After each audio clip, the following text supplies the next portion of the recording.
Hello good morning people. ఎవరన్నా person గురించి నువ్వు కామెంట్ చెయ్యి అంటే వెంటనే ఒకళ్ళు కామెంట్ చేస్తే పక్కన వాళ్ళు కూడా కామెంట్ చేసేస్తా. లావుగా ఉన్నావు, సన్నగా ఉన్నావు, నువ్వేమన్నా వాళ్ళ వెయిట్ మోస్తున్నావా? వేయట్లేదు కదా.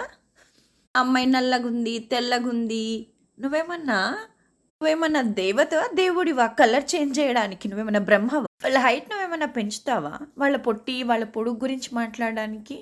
అండ్ వాళ్ళ పుట్టుకనేమన్నా చేంజ్ చేయగలుగుతావా?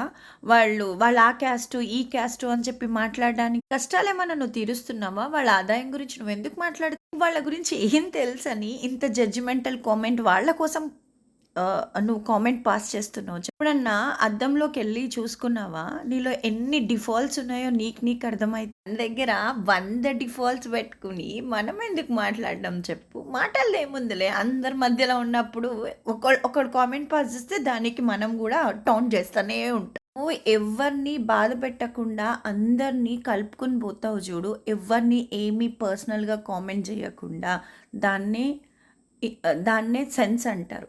ఆ సెన్స్ అనేది నీ దగ్గర ఉంటే నలుగురు నీతోటి ఉంటారు. నీతోటి ఇప్పటికీ ట్రావెల్ చేస్తా ఉంటారు. ఇలా ఉన్నా కూడా వాళ్ళకేదో నీడ్ ఉంది నీతోటి, అందుకే నీ దగ్గర ఉంటున్నారు.